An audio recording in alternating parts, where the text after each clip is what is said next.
Hello everyone. Welcome to episode 8 in the op-amp tutorial series, the inverting amplifier with offset and the differential amplifier circuit. If you haven't had a chance to see the previous episodes, you can check them out on the channel. In the previous episode, we performed some lab demos for the inverting and non-inverting summers. Today we will be introducing and deriving the transfer functions for the inverting amplifier with an offset voltage placed on the non-inverting input. Then, building on that, we will introduce the correct way to configure an op-amp to amplify a differential signal by introducing the differential op-amp circuit.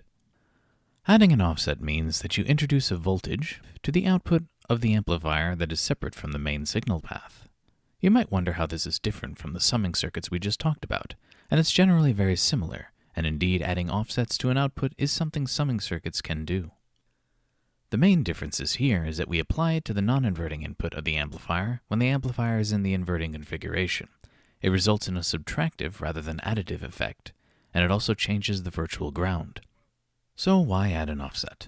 One of the most common reasons is when the desired aspect of the input signal consists of small changes around a large DC offset from ground in the input signal. Let's say, for example, you're measuring a voltage signal that represents the temperature of a room, and it is 0 volts if the temperature is 0 Celsius. It outputs 100 millivolts per degree Celsius above that. At 20 degrees Celsius, the voltage output is around 2 volts, but you only want to look at how far away the temperature is from a baseline of 20 C, and you expect the room you're measuring to only be between 15 C and 25 C. That means that you have a plus-minus 500 millivolt signal sitting on top of 2 volts. So let's say your op-amp rails are plus and minus 5 volts. You can only amplify the signal by a factor of 2 before you hit the 5-volt rail, and your signal of interest is only plus or minus 1 volt embedded within that. If instead you subtract 2 volts from the signal before you amplify it, then you can amplify it by a factor of 10 and get a much higher magnitude signal of interest. Another reason for using an offset could be that the ADC at the end of your signal chain has a small positive voltage range, and you've been handling the signal using a wide voltage range on a dual-rail op-amp. Often the input range of an ADC is small, on the order of 1 to 5 volts, and is almost always single-ended, meaning that it can only accept voltages above 0 volts. Op-amps often have plus and minus power supplies, and if the signal chain starts with a signal that has positive and negative components with respect to ground, then the amplified signal at the end of the chain will have negative components, unless you introduce an offset somewhere in the chain to make the output only positive. Another common reason is to eliminate unwanted content from the main signal. For example, if the main signal has a source of electromagnetic interference that it cannot be shielded from, and thus it is added to the signal, but you can independently sample only the interference, then you can subtract that interference from the main signal as an offset. This is an example that is subtracting a signal that is not DC. Here we have the schematic for the inverting amplifier as we derived in a previous episode, along with the inverting amplifier voltage transfer function. Up until now, we've always set the non-inverting input to ground when using circuits in the inverting amplifier configuration.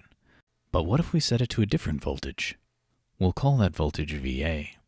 Now we could rederive everything by recalling that setting the non-inverting input to VA will set the virtual ground at the inverting input to VA as well, and that is worth noting as it affects the input current out of Vin. However, there is a much simpler way of solving this circuit using the principle of superposition. Ideal op-amps are linear devices, and thus if used with other linear devices in such a way that the op-amps can be approximated by the ideal op-amp equations, we can treat circuits like this one as a linear system. And so we can apply the principle of superposition, which allows us to separate the circuit into two separate circuits that we will add together. For the first circuit on the left, we null out VA and just have the input voltage, which is the same as the inverting configuration we've derived before. In the second circuit on the right, we null out the input voltage and just have VA. Fortunately, we've also seen the second circuit before. It's actually just the same as the non-inverting amplifier, except with the input set to VA instead of Vin. So since we've derived both amplifier circuits in previous episodes, we already know their transfer functions, and combining these two circuits together, we can easily generate the transfer function for the original inverting amplifier with offset voltage circuit. And so here we have the circuit with the transfer function. The output voltage of this circuit is simply Vin times the inverting gain plus Va times the non-inverting gain. There is nothing restricting Va from having a non-zero bandwidth, and so a time-varying signal can be applied here as well, in which case this behaves as a kind of subtraction circuit within one op-amp. This circuit serves as an introduction to one of the most powerful op-amp circuits, the differential amplifier. Now, I know what you're thinking. Isn't the op-amp alone already a differential amplifier? Didn't we discuss why you shouldn't use it that way and bad things happen if you do? This is true, so we will now show, starting with the inverting amplifier with offset, how to appropriately apply feedback to create a differential to single-ended amplifier with a gain set by resistors instead of the op-amp's open-loop gain. First, we must do a brief introduction to the concept of differential signals and how they differ from single-ended signals. Up until this point, we've only dealt with single-ended signals. Single-ended signals are signals that are represented by a voltage with respect to ground. They are usually easier to manipulate than differential signals, requiring less circuitry or less expensive circuitry. They are often the endpoint of a circuit due to their simplicity, and in very small areas, such as small regions of a PCB or within an IC, a single-ended signal can be very robust. However, they are ultimately more susceptible to interference than differential signals. This is especially true when the physical length of the signal is long. So now let's discuss differential signals. A differential signal is a signal that is represented by the difference in voltage between two conductors, where each conductor has a separate, unrelated voltage with respect to ground. They are more complicated than single-ended circuits, often significantly so, and so are usually converted to single-ended whenever significant analog signal processing must be performed. They can reject interference and fluctuations in the ground lines very well, allowing them to remain robust over relatively long distances.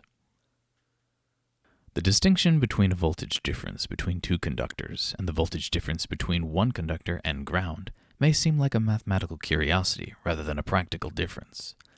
But in reality, it's very different for one simple reason. The number of circuits that the two conductors in the differential signal are connected to is relatively small, often just the source circuit and a receiver circuit. Ground, on the other hand, is connected to almost every single circuit in the system. In addition to this, ground tends to have a significant amount of parasitic capacitance to other circuits in the system, as well as the outside world, picking up EMI from other devices. As a result, the ground voltage can be corrupted by many sources, resulting in a corrupt single-ended signal. Closely coupled differential signals, on the other hand, tend to only be corrupted by the same relative magnitude, so when you take the difference between them, the corruption is cancelled out. To illustrate this, let's take a look at what happens when EMI hits a single-ended signal and when it hits a differential signal. Looking at a single-ended signal on a PCB trace over a ground plane, we see that the voltage with respect to time with no EMI spike appears as a sine wave. However, if an EMI spike, for example a current transient from a circuit unrelated to the signal source, flows through the ground plane, resulting in a voltage drop across the ground plane between the source of the signal and the circuit measuring the signal, i.e. the receiver, then a spike can appear, dropping the voltage down on the ground plane, making the signal value appear to be bumped up by the spike. Since the voltage with respect to ground of the signal trace and the signal's value are the same thing, the spike corrupts the signal value. For a differential signal, here we have a simple system consisting of two traces on PCB that are routed close together to keep them tightly coupled and flowing above a ground plane. If in this circuit the same EMI spike occurs due to a current transient through the ground plane, we see that the same voltage bump occurs in both the positive trace and negative trace, and so since the signal is the difference between those two trace voltages, we see that the signal properly rejects the EMI spike and remains clean. Now let's take a look at the op-amp differential amplifier circuit itself, which takes a differential signal and converts it to a single-ended signal. We will discuss the opposite of this, a circuit that takes a single-ended signal and creates a differential signal, in a later video. So here's the schematic of the differential amplifier circuit. Breaking it down a bit, we see that it's really just an inverting op-amp with an offset, except the offset input has a resistive divider on it. So all we need to do to solve this equation is to compute VOP+, which we do by simply applying the resistive divider equation. Now we have the value of VOP+, which serves as VA in the inverting amplifier with offset equation we derived earlier. So, rewriting the inverting amplifier with offset equation and substituting in VOP+ for VA, we get the general equation for the differential amplifier. Now this doesn't look very interesting. It looks like just another summing equation, or rather a subtraction equation, with some new coefficients. But the key application occurs when you set R4 equal to R1 and R3 equal to R2. Here we see that, after simplifying, we get a much more interesting equation, a circuit that amplifies only the difference between the two inputs. This is exactly what we're looking for in our differential amplifier.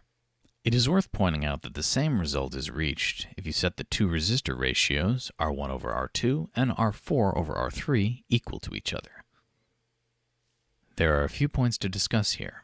First, a purely differential amplification relies very heavily upon the ratio of the resistances to be exact, and that ratio will never be perfect because resistor values are never identical, and so this will result in a small fraction of the non-differential voltage, often referred to as the common mode voltage, being added to the output voltage.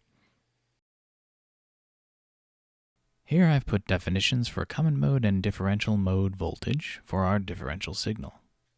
How problematic it is for some of the common mode voltage to appear on the output of the amplifier is very specific to the application or circuit in question, and you may need to use more expensive resistors for more sensitive applications.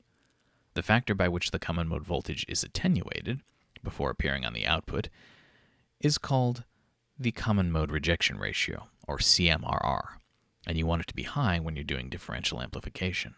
For example, a CMRR of 40 dB means that the common mode voltage appearing on the output of the amplifier will be 1/100th of the input common mode voltage.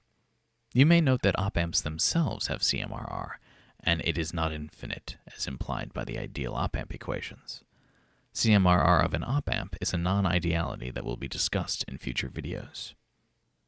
Secondly, the output impedance of the two sources generating V in N and V in P are incorporated into the gain formula, and so any source resistance from V in N and V in P will be added to R2 and R3 respectively, thus altering the gain function. So it is important to be aware of this effect for sensitive applications. You may need to consider buffering your signals prior to inputting them into this circuit, assuming the advantages of buffering them outweigh the disadvantages. That concludes this episode. In this episode, we talked about using the non-inverting input of an op-amp in the inverting configuration to introduce an offset, derive the output voltage equations of the inverting amplifier with offset, then use those equations to derive the transfer function for the differential amplifier op-amp circuit. In the next episode, we will be doing a lab demo of the inverting op-amp with offset and the differential amplifier. Thank you for watching the video. If you enjoyed it, please like, share, and subscribe. See you next time.